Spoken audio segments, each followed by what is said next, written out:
On the surface, everything about Michael and Rachel Carter seemed ordinary, even enviable. They lived in a modest brick house on the edge of a small southern town, where magnolia trees shaded quiet streets and neighbors still waved when they passed each other on Sunday mornings. Michael, at 34, was the kind of man people described as steady, a dependable husband, a hard worker, a man who carried himself with quiet pride. He grew up with strong values: faith, honesty, loyalty. In a place where reputation was everything, Michael was respected. Rachel, his wife of 6 years, was the picture of devotion. At 29, she had a soft smile, gentle manners, and the kind of calm presence that made people trust her. The couple sat together every week in the same pew at First Baptist Church, singing hymns shoulder to shoulder, bowing their heads in prayer. And now, as she neared the end of her pregnancy, townspeople whispered warmly that God had blessed them with the ultimate gift. Michael would soon be a father. That Sunday morning carried a special weight. The Carters had come to the church not just for worship, but for a blessing before Rachel's delivery. Families gathered around them, offering hugs, handshakes, and promises of casseroles once the baby arrived. Children darted between the pews, their laughter filling the air. Old friends clapped Michael on the back, telling him this was the proudest season of a man's life. Michael, with Rachel's hand firmly in his, smiled and nodded, savoring every word. "This is what I prayed for," he told one friend. "A family, a legacy." Rachel said little. She smiled, yes, but her eyes betrayed something more fragile. Beads of sweat dotted her forehead, though the church was cool inside. She clutched her Bible tighter than usual, her fingers trembling against the leather cover. To the congregation, she appeared nervous about the labor pains that were coming. But inside, Rachel's chest tightened with something far darker than fear of childbirth. She had built her life on a secret so heavy that she sometimes woke in the night, certain the walls of her home would split apart under its weight. For years she had convinced herself it would never surface, that love and time would bury the truth forever. Yet sitting in the sanctuary, listening to the choir's hymn about truth and light, Rachel felt her heart thundering in her chest. Michael, oblivious, leaned close and whispered, "You'll be fine.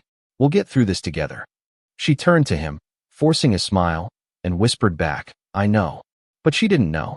She couldn't know. In that moment, with candles flickering on the altar and voices rising in worship, Rachel felt as though she were standing on the edge of a cliff. One wrong step, one crack in the facade, and everything she had fought to protect, the marriage, the life, the love, would collapse. The morning sun streamed through stained glass windows, painting the sanctuary in soft hues of blue and gold. To the congregation, it was a sign of God's presence. To Rachel, it felt like a spotlight, exposing every hidden part of her. No one, not even Michael, could see it yet. But the truth was coming, and once it broke free, it would destroy them both. The sanctuary was alive that morning. Sunlight poured through stained glass, scattering colors across the polished wooden pews. The organ's deep notes rolled through the room, and the choir sang in a harmony that lifted hearts. For most in attendance, it was just another Sunday, a chance to worship, to greet friends, to find comfort in ritual. But for Michael and Rachel Carter, it was a day layered with expectation. Rachel sat stiffly, her Bible balanced on her lap, though she hadn't opened it. Her face was pale, almost translucent, and her hand squeezed Michael's arm tighter than usual. People noticed, but they assumed it was the strain of pregnancy. Women leaned over with sympathetic smiles, whispering, "She looks ready. The baby must be coming soon." Michael soaked in the attention, standing taller, smiling wider. He had always imagined this moment, the day his wife carried their child, the day his manhood and family legacy were confirmed. In a town where whispers traveled faster than the wind, being a father would secure his place in the community. His chest swelled with pride. When the choir quieted, Reverend Samuel Harris rose at the pulpit. He was an older man with kind eyes, but a voice that filled the rafters. His sermon that morning was about the sacredness of family, about trust, and the vow of transparency between husband and wife. "Husbands and wives," the Reverend thundered, "you are called to live in truth. There is no room for secrets where God has planted love. Deception destroys not only marriages, but entire communities. The Lord shines light into every corner, and what is hidden will be revealed. The words struck Rachel like hammer blows. Her knuckles whitened around her Bible. Sweat gathered at the nape of her neck despite the cool air circulating from ceiling fans. She lowered her eyes, but she couldn't escape the feeling that the Reverend was speaking directly to her. Michael, unaware of the storm raging inside his wife, nodded along. That's right, he muttered under his breath, gripping Rachel's hand. Truth above all. Rachel forced a weak smile, but her heart raced. Every syllable from the pulpit seemed to scrape against her skin. Deception destroys, what is hidden will be revealed. She wanted to stand, to run, to scream the truth before someone else did. But her throat constricted. Fear was a vice around her chest. As the sermon ended, parishioners lined up to greet the Carters. Women hugged Rachel, patting her stomach as though touching a blessing. Men shook Michael's hand firmly, praising him for his steadfastness. Soon you'll hear the cries of your child, one deacon said warmly. Nothing changes a man like fatherhood. Michael's grin stretched wide. He felt invincible, certain he was stepping into his destiny. But Rachel's smile wavered. Her stomach churned, though not with contractions. Every word of congratulations felt like a knife twisting deeper. When the line of well-wishers ended, Rachel leaned against the pew, her body trembling. Michael frowned. You okay? He asked quietly. I'm fine, she whispered. You don't look fine. I just need a moment. Michael brushed her cheek with his thumb. You're strong. Stronger than you think. We'll get through this. Rachel nodded, swallowing hard. But her eyes betrayed the panic clawing at her insides. She knew something Michael didn't, something no one in that church could imagine. The blessing they celebrated was built on a lie she had kept hidden for as long as she could. The weight of the church walls pressed down on her. Every hymn, every smile, every prayer seemed to accuse her. And though she tried to steady her breathing, deep down she knew the Reverend was right. What is hidden would not stay hidden forever. As the congregation bowed their heads for closing prayer, Rachel closed her eyes and whispered silently, Please, God, don't let it happen today. But sometimes prayers don't stop the storm. Sometimes they summon it. The congregation had just finished the closing hymn when Rachel's sharp cry pierced the air. Heads whipped around. Her Bible slipped from her lap, crashing onto the wooden floor. Her body doubled forward as her hands clutched her stomach. Michael, she gasped, her voice thin and strangled. Michael shot up, panic flashing in his eyes. Rachel? What's happening? Her breath hitched, pain rolling through her like a wave. It's starting. The baby. Gasps rippled through the sanctuary. Women rushed forward with towels and blankets, while men scrambled to move pews aside. Reverend Harris descended from the pulpit, his booming voice cutting through the chaos. Stay calm. Stay calm. Let's give her space. Michael knelt beside his wife, his hands trembling as he brushed hair from her damp forehead. You're gonna be fine, honey. We'll get you through this. Rachel's eyes darted wildly, fear eclipsing the pain. No, not here. But her protests were swallowed by another scream. Sweat poured down her face, her body quaking. Michael's chest tightened. This wasn't how he imagined it. He thought of hospital rooms, clean sheets, doctors with steady hands, not a church floor surrounded by panicked neighbors. Dr. Evelyn Moore, the town's longtime physician, pushed her way through the crowd. She dropped her bag by Rachel's side and snapped into command. Clear some room. I need space. Michael looked up desperately. Please, help her. Dr. Moore knelt, her practiced hands moving quickly. She spoke firmly, trying to calm the storm. Rachel, I need you to breathe with me. Slow, steady.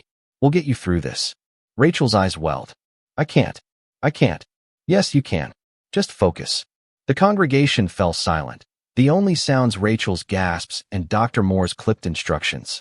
Michael gripped his wife's hand like a lifeline, whispering encouragement. We've waited for this day. You're strong, stronger than anyone I know. You can do this. But Rachel shook her head violently. No. Michael, you don't understand. Before he could ask, another contraction seized her body. She screamed, her voice echoing off stained glass windows. The sound rattled Michael's bones. He had never felt so powerless. Dr. Moore adjusted her gloves, preparing for the delivery. Then, mid-motion, her hands froze. Her brow furrowed, confusion clouding her face. She looked again, closer this time, then drew back slightly, her lips parting in disbelief. "What is it?" Michael demanded, his voice sharp. Dr. Moore swallowed hard. The church seemed to hold its breath. Finally, she whispered, This isn't right." Michael's heart slammed in his chest. "What do you mean, not right?" The doctor's voice trembled now, stripped of authority. "Rachel, she doesn't have the anatomy to give birth. Dr. Moore looked directly at Michael, her face pale. "She was born male." The words detonated in the sanctuary like dynamite. A collective gasp surged through the pews. Whispers erupted, bouncing off the walls. "Born male. No, impossible. Oh, Lord." Michael blinked as though he hadn't heard correctly. "What did you just say?" Dr. Moore's eyes darted to Rachel, who lay sobbing, her secret unraveling in front of everyone. "I'm sorry," the doctor said softly, "but she doesn't have a uterus. She can't. She could never." "Michael," Rachel's voice broke, each word dripping with desperation. "I wanted to tell you. I swear I did. But I was so scared. I just wanted to be loved. I wanted to give you a life you deserved." Michael staggered back as though struck.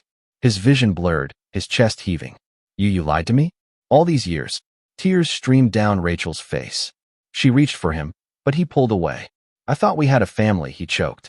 "I thought we had a future. You've made me a fool in front of everyone I know." The whispers grew louder. People shifted uneasily, torn between pity and horror. Rachel sobbed, her voice cracking. "Michael, please, don't look at me like that. I love you. I've always loved you." Michael's hands curled into fists. His pride, his identity, was burning alive.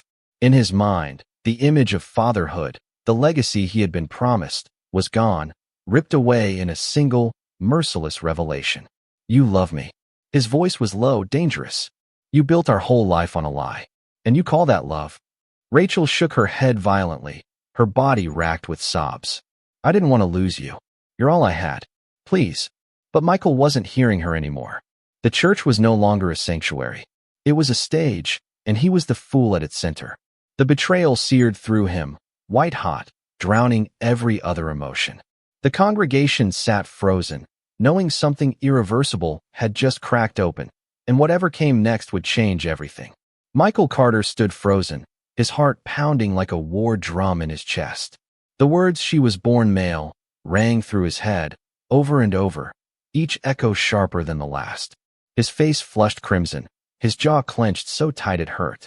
Around him, whispers slithered through the sanctuary like snakes, each one twisting tighter around his pride. "Michael, please." Rachel's trembling voice reached for him, but it only deepened the wound. He spun toward her, his voice a jagged roar.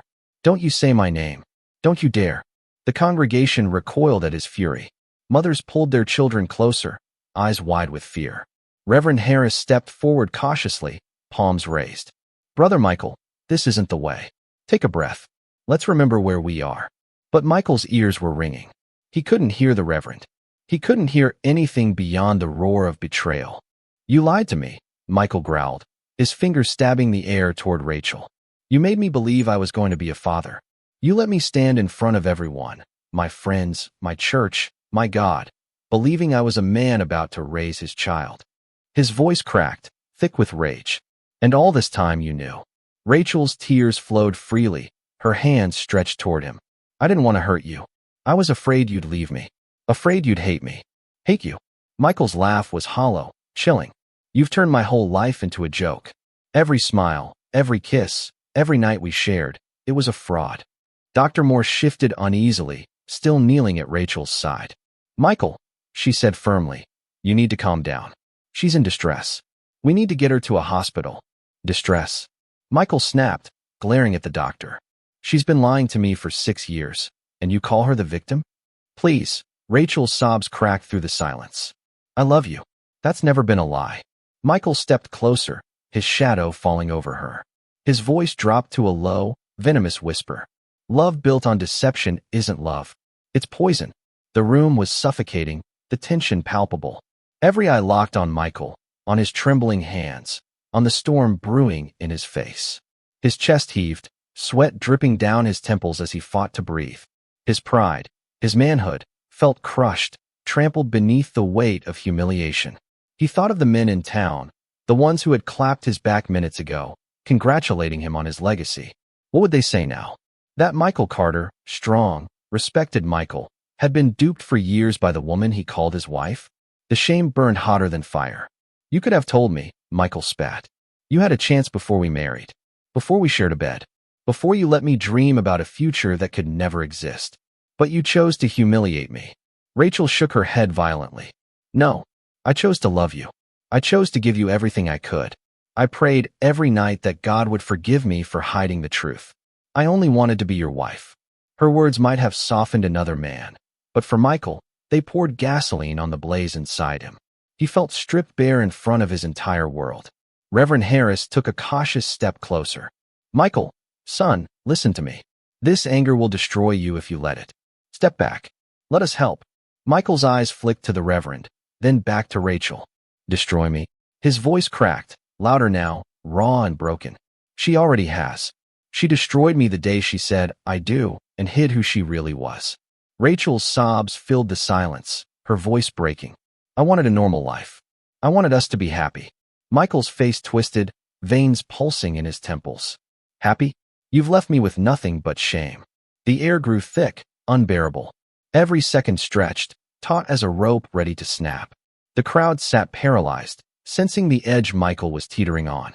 His fists unclenched only to clench again, his whole body shaking with the weight of betrayal. For a flicker of a moment, Michael's gaze softened, as though some part of him still saw the woman he'd loved. But just as quickly, the softness vanished, consumed by fury. I can't live with this, he muttered, half to himself, half to the room. I can't breathe knowing it was all a lie. Rachel's voice cracked in a desperate whisper. Michael, please, don't leave me like this. Don't end us this way. But in his eyes, something final had already shifted. The sanctuary, once filled with prayer and song, now felt like a courtroom, with Michael's pride as judge and executioner. The verdict, unspoken but inevitable, hovered in the air. And everyone knew it. Something irreversible was about to happen. The sanctuary was silent except for Rachel's sobs and Michael's ragged breathing. His hands shook, his chest heaved, and his eyes darted from her face to the stunned crowd and back again. He felt the judgment in their stares, like invisible hands pointing, accusing, mocking. Every second stretched longer than the last. Michael's hand slipped inside his jacket. When it emerged, the metallic glint of a revolver caught the candlelight. Gasps erupted through the church. Someone screamed. Mothers shielded their children. Michael, no. Reverend Harris shouted, his voice cracking with urgency. This is not the answer, son. Put the gun down. Michael's hand trembled as he leveled the weapon at Rachel. Tears streaked his face, but his voice was a jagged blade. All these years, he growled, I thought I was building a family. I thought I was a man people could respect. But you made me a fool. Rachel's eyes widened, her body frozen in fear. Her voice broke into a whisper. Michael, please. I never meant to hurt you. I only wanted you to love me. Love. Michael's voice thundered through the sanctuary. You call this love? You've taken everything from me. My pride, my future, my name. The revolver shook in his hand. For a flicker of a moment, the crowd thought he might drop it, might collapse under the weight of his own despair. But then Michael's jaw locked, his expression hardening into something cold, unrecognizable. Rachel crawled backward, clutching her chest, her tears falling freely. I'm still me, she whispered desperately. The same person who held you when you were sick, the same woman who prayed with you, who laughed with you. That was real. It was always real. Michael's lip quivered. For the briefest heartbeat, doubt clouded his eyes. The memories of her laughter, her hand in his, the nights spent dreaming together, they flashed before him like a cruel trick. He almost believed her. Almost. But then he saw the congregation, rows of wide, horrified eyes staring at him, at her, at the revelation that his entire marriage had been a masquerade. Pride roared louder than love, and fury drowned out mercy. His voice dropped to a whisper, more chilling than his shouts. You lied to me in God's house. And now, in God's house, I'll end it. Michael, stop. Reverend Harris lunged forward, but he was too far away. The crack of the gunshot split the air, louder than the organ, louder than the choir, louder than any prayer ever spoken within those walls. Rachel's body jerked violently, her eyes wide with shock as the life drained from them. She collapsed to the floor, a crimson stain blooming across her dress. The crowd erupted into screams, people scattering in terror. Michael stood frozen, the gun still smoking in his hand. His face was blank now, emptied of rage, emptied of everything. He stared at his wife's body, at the woman who had shared his home, his bed, his secrets, and now lay lifeless at his feet. The silence that followed was deafening, broken only by the sobs of the congregation. Reverend Harris knelt beside Rachel, pressing his hands desperately to the wound, though he knew it was hopeless. His voice trembled as he whispered a prayer. "Lord, receive her soul." Michael's gun clattered to the floor. He staggered back, his chest heaving, his eyes wild. "She lied," he muttered, almost to himself. "She lied to me. To all of us." Two men from the congregation grabbed him by the arms, holding him fast until the police stormed in. The revolver lay abandoned, its echo still haunting the rafters. As Michael was dragged toward the door, he twisted to look one last time at Rachel's still form. His voice was hoarse, broken. "You should have told me," he whispered. And then the sanctuary doors slammed shut behind him, leaving behind only the stench of gunpowder, the wail of grief, and the chilling knowledge that nothing in that church would ever be the same again. The gunshots still echoed in their ears long after the smoke had cleared. For a moment, it felt as if the entire church held its breath. The sanctuary that had been filled with hymns only minutes earlier was now a tomb of grief and disbelief. Rachel's body lay still at the altar, her white dress stained deep crimson. A woman in the pews let out a wail, so piercing it cut through the silence. Others clutched one another, their tears spilling freely. Some children sobbed against their mothers' skirts, too young to understand but old enough to know they had witnessed something that should never have happened in God's house. Michael was dragged toward the back by two strong parishioners, his body half limp, half thrashing. His eyes never left Rachel. His lips moved soundlessly, whispering words no one could quite hear. He looked less like a man and more like a shell, emptied of whatever humanity had once lived inside him. The sanctuary doors burst open, and officers flooded in, their boots heavy against the wooden floor. "Drop the weapon," one shouted, though the revolver already lay abandoned on the ground. They moved quickly, snapping cuffs around Michael's wrists, their faces grim as they assessed the carnage. Reverend Harris remained kneeling beside Rachel, his hands trembling as he pulled a linen cloth from the altar and draped it gently over her. His voice was hoarse, cracked with sorrow. "Lord, forgive us," he whispered. "Forgive us for what we have witnessed." One officer bent down to check for a pulse, though everyone already knew. He shook his head and muttered quietly to his partner. The pronouncement, though unspoken, landed like another gunshot. The congregation sat frozen, their faith shaken to its core. This wasn't just the death of a woman. It was the desecration of their sanctuary, the collapse of everything sacred. A place meant for grace had become a crime scene. As Michael was escorted out in handcuffs, the sound of his chains clinking against the floorboards filled the church. He turned his head one last time, his face pale and hollow. His eyes locked on the altar, where Rachel lay under the linen shroud. "She lied," he murmured, more to himself than anyone else. "She lied to me." The officers shoved him through the doors, and then he was gone. But the weight of what had happened remained, pressing down on every soul left inside that broken sanctuary. And as the church bell began to toll, each somber note carried the echo of violence, a reminder that nothing would ever feel holy there again. News of the shooting spread through the town faster than wildfire. By nightfall, everyone knew Rachel Carter was dead and Michael was in jail. But the details, the shocking revelation about Rachel's past, fueled whispers that cut through diners, gas stations, and front porches like sharp glass. For some, grief took center stage. Women from the church gathered in small circles, clutching tissues and shaking their heads. "She only wanted love," one sobbed. "She lived in fear her whole life, and now look how it ended." Their voices trembled with compassion, mourning a woman who had fought for an ordinary life, only to be struck down in front of the very community she sought to belong to. Others weren't so forgiving. In the barber shop, men muttered that Michael had been humiliated, tricked, led into a sham marriage. "He snapped," one said, shaking his head. "Any man would have." The words hung heavy, laced with anger but also a disturbing hint of justification. The town fractured along those lines. Those who saw Rachel as the victim of prejudice and violence, and those who saw Michael as a man pushed past the breaking point. Neighbors who once prayed side by side now avoided each other's eyes at the grocery store. Conversations ended in clenched jaws and slammed doors. The church itself was the deepest wound. First Baptist locked its doors, its sanctuary sealed off by police tape. For years it had been a place of baptism, weddings, and worship. Now, people crossed the street to avoid walking past it. The memory of the gunshot lingered there, like an echo trapped in the rafters. Reverend Harris, once a voice of certainty, seemed broken. At a vigil held outside the church, he stood before a crowd holding candles, his face shadowed and lined. "This tragedy," he said softly, "is not just about one life lost. It's about what happens when truth is hidden, when anger is left to rule. We are a community divided, and unless we heal, we will carry this wound forever." The candles flickered in the night breeze, their flames small against the weight of the darkness. And in every home, every whispered conversation, the same questions lingered. Who was Rachel Carter, really? And who bore the greater sin? The woman who concealed her truth, or the man who pulled the trigger? The courthouse was packed from the moment the doors opened.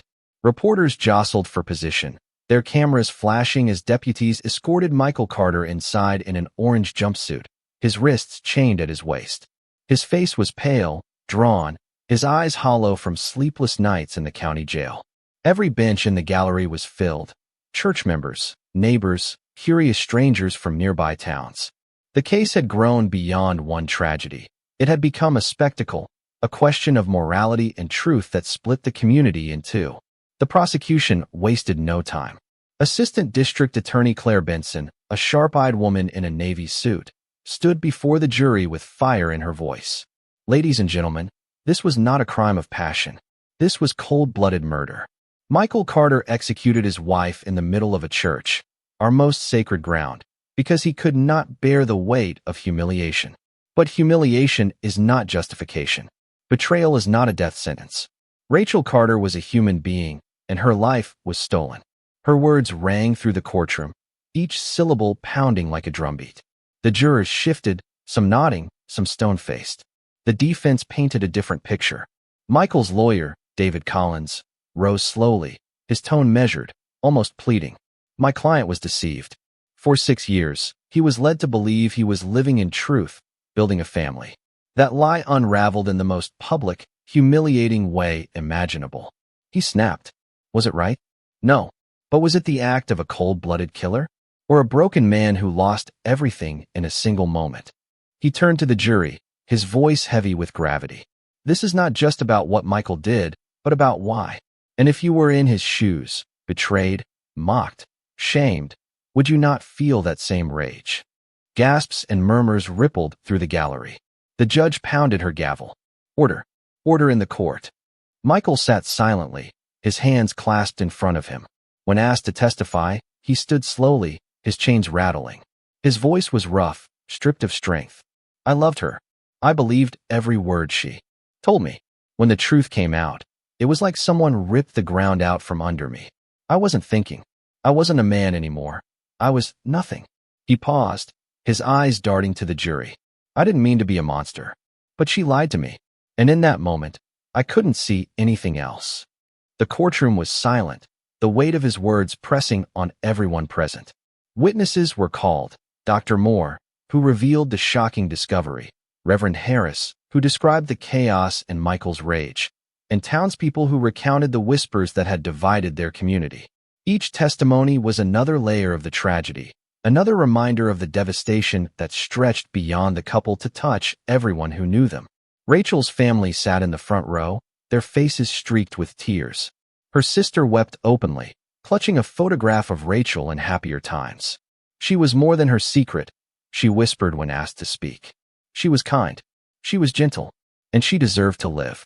By the time closing arguments were delivered, the jury was visibly shaken. The prosecution reminded them of the gunshot echoing in God's house, of a life ended in blood. The defense begged them to see a man undone by betrayal, a soul too fragile to withstand the weight of deception. And when the judge dismissed them to deliberate, The room buzzed with tension. Everyone knew a verdict would come, but no one knew if it would heal the town or break it further apart. The jury deliberated for 6 hours. 6 long, grinding hours during which the courthouse hallways filled with hushed voices, restless pacing, and the heavy scent of coffee gone stale. Outside, reporters swarmed the steps, their microphones ready to capture history. Inside, Rachel's family sat with clasped hands, whispering prayers through trembling lips. Michael's mother wept quietly in the corner, her son's fate tied to the stroke of 12 strangers' pens. When the jury finally filed back into the courtroom, the air went still. Everyone stood as the foreman handed the folded verdict slip to the judge. The judge's face betrayed nothing, but her voice carried the weight of finality. On the charge of first-degree murder, she read, "We, the jury, find the defendant, Michael Carter, guilty." The words crashed through the room like thunder. Rachel's sister let out a sob, clutching the photograph to her chest. Michael's head dropped, his shoulders collapsing under the weight of the verdict. His mother wailed, the sound raw, unfiltered, echoing through the chamber. The judge's gavel struck. Order. Order in the court. Michael was asked to stand. His chains rattled as he rose, eyes hollow, face drained of color. The judge fixed her gaze on him, her tone unyielding. "Michael Carter, you committed a heinous act in a house of worship, in front of God and community. You took a life out of pride and rage. This court sentences you to life in prison without the possibility of parole." The room erupted. Some gasped in relief, others in dismay. Michael closed his eyes, as if trying to disappear. For a fleeting second, his lips moved, whispering words no one could hear. Perhaps a prayer, perhaps regret, or perhaps nothing at all. As deputies led him away, Michael turned his head one last time toward Rachel's family. His gaze lingered on the photograph her sister held. For a moment, his face softened, the mask of fury replaced by a glimmer of what might have been sorrow. But it was too late. The door slammed behind him, and he was gone. The town never recovered. First Baptist reopened months later, but the pews were half empty. Many couldn't bear to return. The sanctuary walls, once filled with hymns of grace, now seemed to echo with the memory of a gunshot. Rachel was buried on a quiet hillside, her grave marked by simple words, "Beloved daughter, sister, friend." At her funeral, Reverend Harris spoke softly, his voice thick with grief. Rachel's truth cost her everything. Let her memory remind us that secrets and rage both carry terrible prices. Candles flickered in the autumn wind, and mourners wept. But beneath the tears, the town remained fractured. Some saw Rachel as a victim of prejudice, others as the architect of deception. And Michael, condemned to live the rest of his life behind bars, became both a warning and a ghost, proof that love built on lies and fury born of pride could destroy not only 2 people, but an entire community. The echo of that Sunday morning never truly faded. It lingered, in whispers, in broken pews, in the toll of the church bell each week. A reminder that truth, once revealed, can shatter more than hearts. It can bring down the very walls we once thought sacred.